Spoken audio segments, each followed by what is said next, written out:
This is the Good Neighbor Podcast, the place where local businesses and neighbors come together. Here's your host, Sean Preston. Never gets old, does it? Welcome to the Good Neighbors Podcast. Today, I've been waiting for this good neighbor to come on the show. She happens to be a great friend of mine, a client of mine, and a phenomenal business owner. She helps us with everything with our money needs, and it's Annette Bourassa from TFSI for Money. How's it going, dear? It's great, and I love that intro. That was awesome. So we've been working together for a little bit now and changing you over on your branding from Accounting Essentials Plus over to TFSI for Money. And I've never asked you, this is a great place to start. What does that even mean? What are the acronyms for that? All right. So a little story with that. It is almost impossible to come up with a business name when you're trying to launch a new business. And I wanted to trademark. So coming up with a name was a challenge. And really what it is it's rethink, refocus, re-strategize, and regarding money. And I was trying to come up with 3 R's for money, and everything that I came up with. I mean, I had to have 20 ideas, and the trademark people would say, nope, it's not going to go. It's not going to go. It's too similar to other names, whatever. So one day I laid it all out and I wrote refocus, rethink, refocus, re-strategize, and implement. And then I just saw the acronym TFSI for Money. So that's what it is. The very first step in financial success is thinking differently about money, what money does for you, the purpose, your relationship with it, how it motivates you. So we need to sometimes rewire our brains the way we're thinking about something, because if we're trying to set financial goals and we're struggling to reach those goals, then chances are that's the first thing that needs to change is our relationship with our money and the purpose it serves in our life.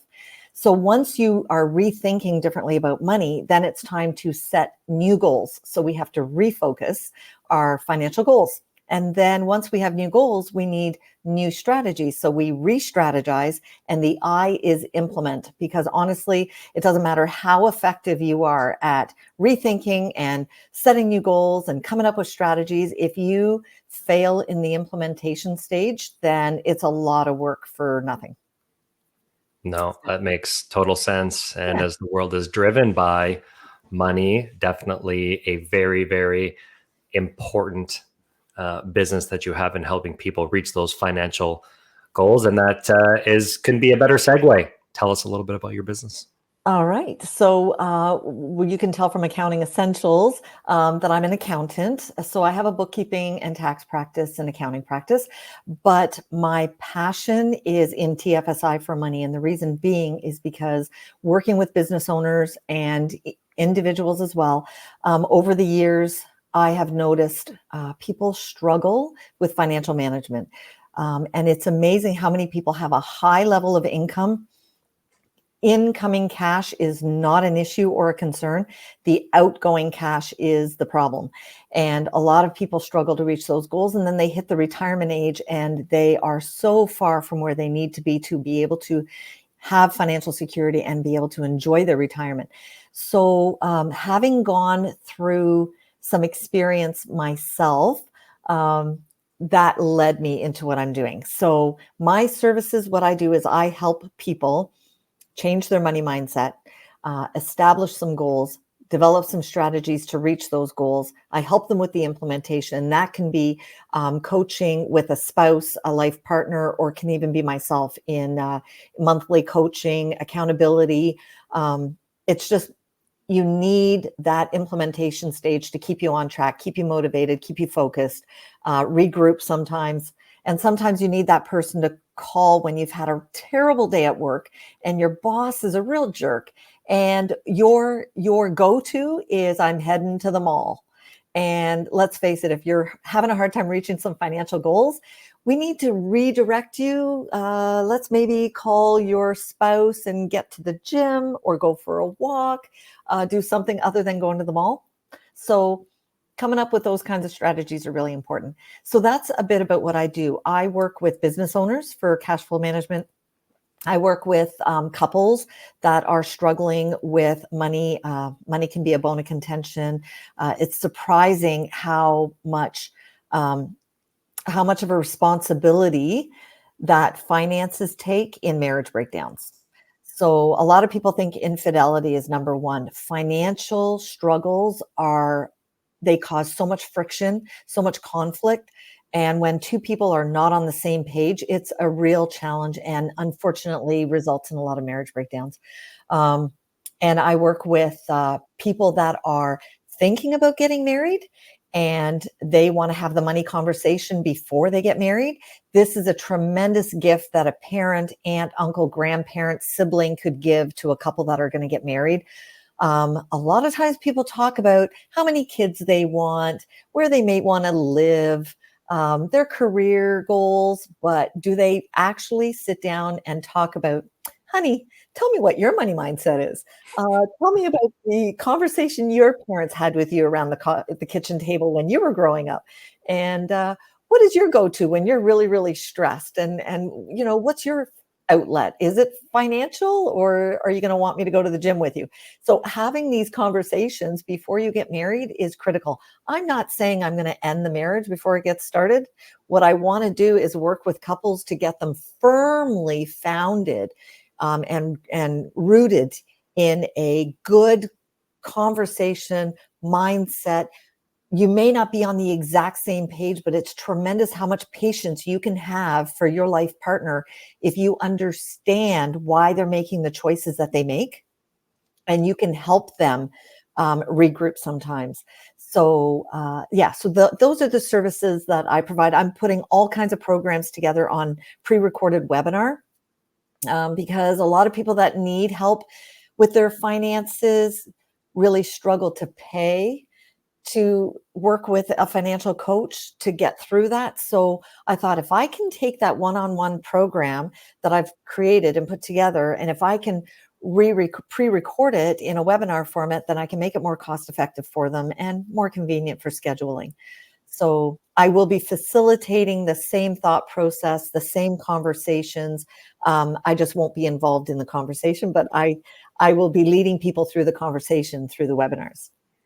Oh, that's absolutely phenomenal. Especially it's such a topic that is a very important one, like you were alluding to, whether you're in a relationship or whether you're just terrible with money. I remember before I was doing what I was doing when I was in the car business, it's a very lucrative industry. And then I was at a point where I could have been a lot more savvy with my money, probably would have helped the transition after everything went to a hell in a handbasket. So, and you never know when that's going to happen, right? You right. never know when that unexpected is going to pop up and smack you in the face with a 30-pound bowling ball. A bag of rocks. A bag of rocks. Yeah. Yeah. And another course that I didn't mention, a lot of people are, we've got a change in the economy that we're seeing. And I have a feeling this is not the end of it. And when we have a lot of turmoil in the economy and businesses are laying people off, what we get is a lot of new entrepreneurs coming into the marketplace. And, they're saying, well, I just got laid off. I got a little bit of a package.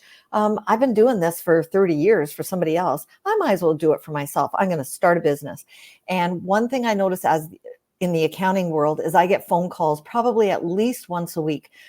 Annette, I'm thinking of becoming self-employed. What do I do with GST, payroll? How do I handle that? When do I register? When do I have to register? How do I remit it? How do I report it? How does WSIB work? How does a record of employment work? And all of this stuff. Oh, and how do I go from being an employee, getting a paycheck, to now I've got to manage cash flow for a business and manage it for home as well, right? So one of my first courses that I'm launching is called Taxes and Self-Employment. And I'm very excited because I am not just an accountant educating people on self-employment and taxes and what you can claim as deductions and how to write off your vehicle, but I'm also bringing in that management of money, the mindset, cash flow, that kind of thing. So I'm very excited about that. And that's precisely why you're my bookkeeper. because I get excited about it.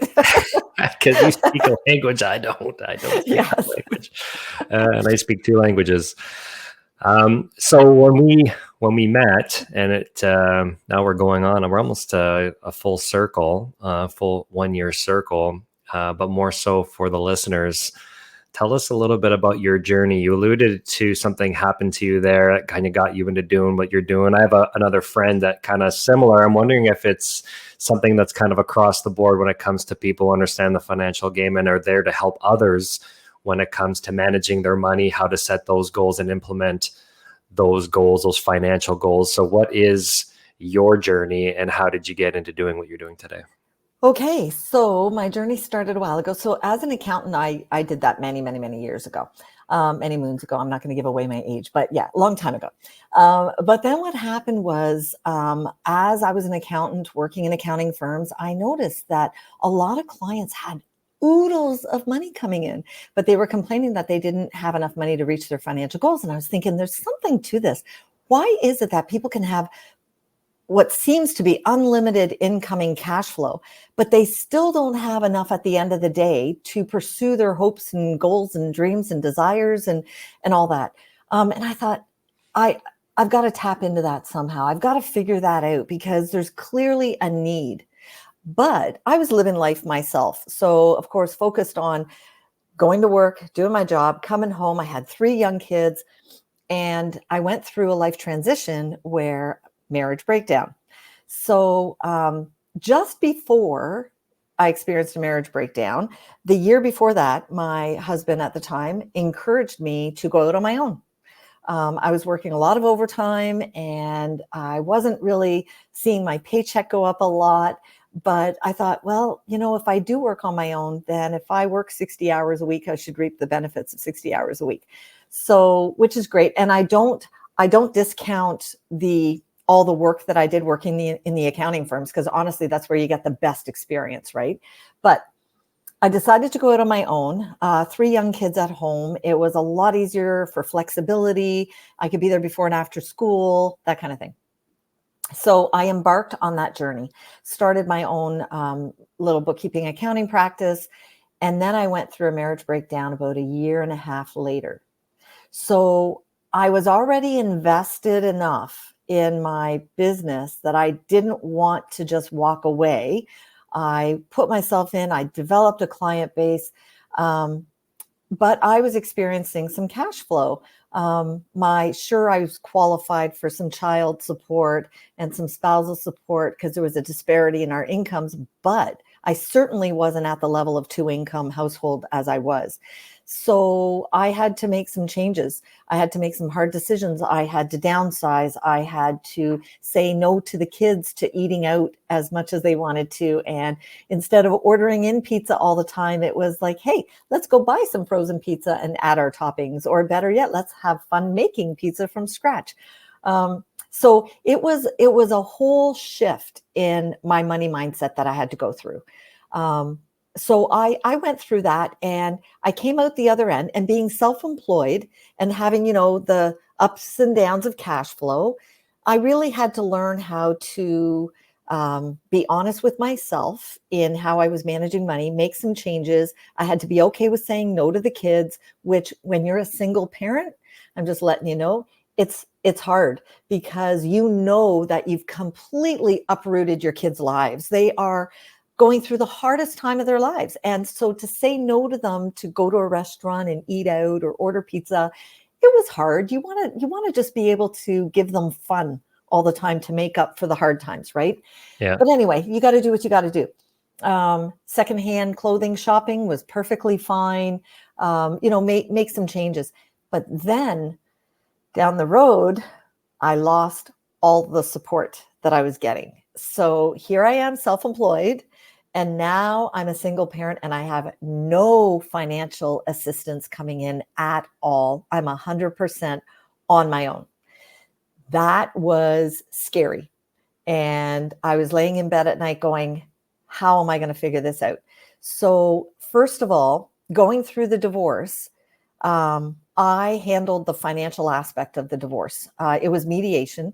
And when you're going back and forth negotiating and giving and taking, my lawyer at the time was getting very, very frustrated and saying, why don't we go to court? Like, this is enough. Everything's getting stripped away. And pardon me, this wasn't at the time of the first divorce. He had remarried. And when he went through the divorce the second time, or he had a material change in circumstances, there was a situation there with him. We had to go back through mediation. And so they were trying to like strip everything away. And my lawyer was like, when do we throw our hands up and go to court? Because this is ridiculous. And I said, let's just wait a minute, because really at the end of the day, I need to know what the after-tax impact is going to be. And that's what really matters. And she was like, well, I can't see it making that much of a difference. Just let me crunch the numbers.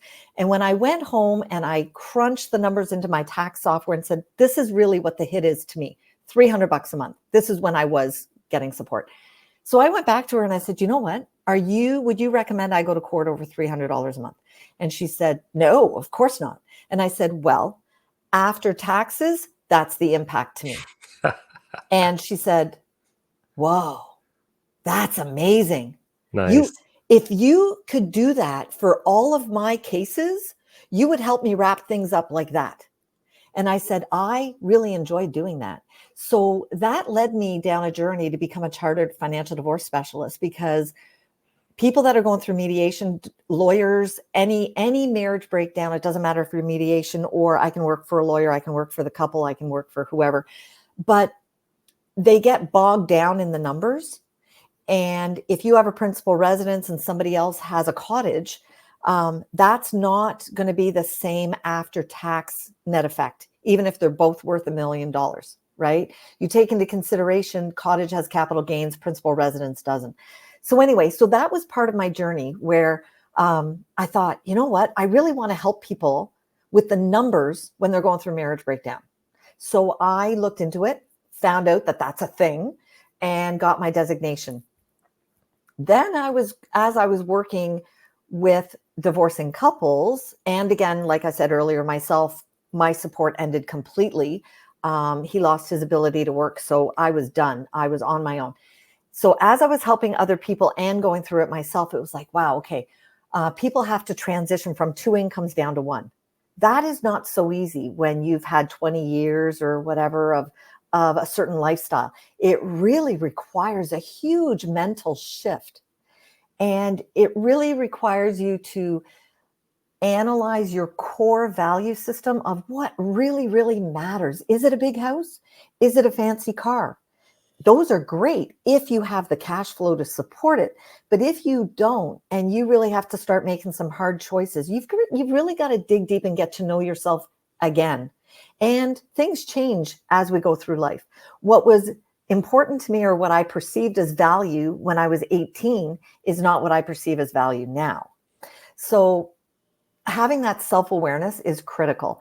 And so as I was helping other people going through the divorce and them realizing, okay, you know what, you're walking away from 2 incomes, you will get an equalization payout. We do need to talk about how you're going to manage that, how you're going to invest it. I'm not a financial planner. I put them in touch with a financial planner. But then it's, how are we going to talk about your spending plan moving forward? You're going to need a shift, and it's going to require some hard work mentally in order to be able to be okay with that. So doing that, and then realizing myself that I was able to be a single mom with 3 kids off of my income only. And it's not like I can work 120 hours a week and make that much extra money. I was limited with my income potential. I had to work on the spending side. And I really got into the fine tuning of, and it's been good for my kids to learn, but you know what? It may only be $30, but that's $30. That is the Netflix bill, or it's a whatever bill, if you got to pay for parking or, whatever. Yeah. And I explained it to my kids, you have a bucket, your income goes in the bucket. And when you're taking money out of the bucket, it can only be spent one way unless you're investing it, and then that's generating income. But spending, it can only be spent one way. So you've really got to be aware of your core value system so that you can avoid that buyer's remorse. If you spend it here, it's not available to go here, here, or here. So what are your priorities? And when people experience buyer's remorse, it's because their spending is not in line with their core value system. They are in financial conflict. So getting into this and loving it, again, I said, wow, I really, really want to help people sort this out. I want to coach them. I want to work with them. I want to help them change their money mindset. And so then I found out that's a thing. So I went to school and I got my accreditation in financial counseling and got certified as a cash flow specialist. So what I can do now is work with individuals, couples, young adults, people that are going into income into retirement, business owners. It's all money mindset. What would you say is a myth or misconception when it comes to the financial world? Oh, well, what some people don't realize, a myth is put all your money into RSPs. Just put all your working life into RSPs. What we're coming to find now is when you've had a certain number of years of investments, those investments have been growing for you. And what we're finding now is there's some people in retirement that are taking money out of their RSPs, and those RSPs become mandatory withdrawals, right? They become a RIF, and you have to take the money out. And at a certain point, your income may be too high, and now you're losing old age security. You're getting clawed back of those supplemental income. So I believe in balanced portfolio investing, and I'm not an investment advisor, but I do believe a myth is putting all your money into RSPs. I don't think it's right to put it all in the bucket. And if you talk to any financial planner, they're going to tell you, put it in up to a certain amount, because you don't want to lose your old age security and be forced into that RIF where you're required to take a percentage out, and it's such a huge amount, you're getting taxed at a high rate. Doesn't make sense, right? No, definitely 100%. And, lots of different ways to slice and dice the pie, but that's an interesting factor, having a diverse portfolio and making sure that your money is going into different buckets, and don't reach out into that account after. No, that's right. When you put it in, keep it in there. Let it go the long haul. And when there's a crash in the market per se, or, they're saying on the news, the stocks have gone down and all that, I don't even open my mail or my email with my statement. I'm not going to sell. So why do I even care? I let it go. It's going to come back up, right? Let it ride, as they say. Let it ride. Well, I think so far, for people who are watching the show, I've definitely got a really good scoop and an insight into your knowledge level as a client of yours. I definitely see that. So happy that everybody got a chance to see that as well. But what they don't know, that I know a little bit, is your fun, awesome personality and what kind of great person you are. Aww, so maybe share with the audience, when it comes to having fun, everybody knows I like to have fun. What does Annette Bourassa like to do for fun when she's not talking about money strategies and managing money? Yeah. Okay. I love hiking. I love Algonquin Park. I love it's a whole head shift when I'm driving out of town and I'm heading for a hike. I love kayaking. I love going for a canoe ride. I love going for a bicycle ride. So I love the opportunity to just get some fresh air and get some fitness. I used to like skiing until I injured my knee, so I don't downhill ski anymore. But I am planning on taking up cross-country skiing, so that'll be that.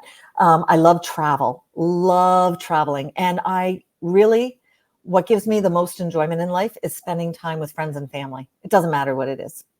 I can be watching a movie, but if I'm with friends and family, love it. Yeah, there's definitely something to be said when you're in a room full of people, or one person or multiple people that are your type of people. It definitely does wonders for the brain. And same with going out in the outdoors.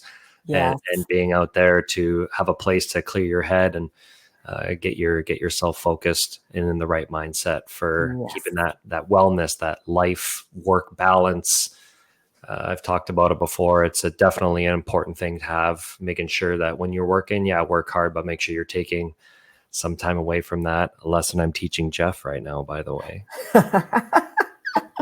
And he's doing a good job. Let's put it that way. So Good. Donates a lot of time to him, to himself. So it's nice to see him reap some of the rewards, like giving it back to himself. Right. Yes. That's so important. So you talked about, I asked a question, which is talking about maybe a hardship that you've kind of gone through. It seems that you've already kind of answered that question, but I wanted to answer that question with a question and say, out of that and through that experience, that challenge that you had, are you better for it? Did it make you stronger? What was the net positive, pun intended, that came out of that? There's a few positives. I think, am I better for it? Don't know. But what it showed, it was a real test of my character, and it's proven to me that I can step up to the challenge, any challenge that's thrown at me, emotionally, mentally, physically. I will do what I need to do. But it also, I believe, showed my children the art of forgiveness and how not to hold animosity. My ex-husband and I get along very, very well. And so I think the opportunity for him and I to both show our children that we don't have to live in life of bitterness and resentment. It just hurts us, not the other person, and it hurts the kids. So I think those are good takeaways for myself and my children. Oh, great answer. And, definitely leading by example. And, those are the small steps that, sometimes people discount that or they don't know about it. We talk about, the way that the world is and the youth and their upbringing and what COVID did to some of that, all of these things that you can go down that negative path. But, those little things that you did there, they go a long way for helping to change their mindset and continuing to pay it forward in a positive way. So I'll commend you for that. Thank you. Yeah. Now I'm curious about this question. And it's, what would be one thing that you wish that the listeners knew about your business? Okay. Because I know the hamster wheel is going to be, I know you well enough. I can already see it. One thing that I would want them to know about my business is that I have a genuine heart for wanting to see people succeed. I get excited. I feel it. I want to celebrate the journey with people. And it means so much to me when I get to be a part of that solution for them. That's what I want them to know about this business. It's not just the services and the program I put into place. It's me and my heart that comes along with it. And I love helping people. I can definitely echo that sentiment as well. You're definitely like family, really, really happy we had the opportunity to do this and to come on the show, allow you to tell your story. You're absolutely wonderful. Love your business. You do a phenomenal job. And so for others now who are super interested and want to know, how do people get a hold of you? www.tfsi, number 4, money. Beautiful. And awesome. The email is info@TFSI. So T as in Tom, F as in Frank, S as in Sam, I.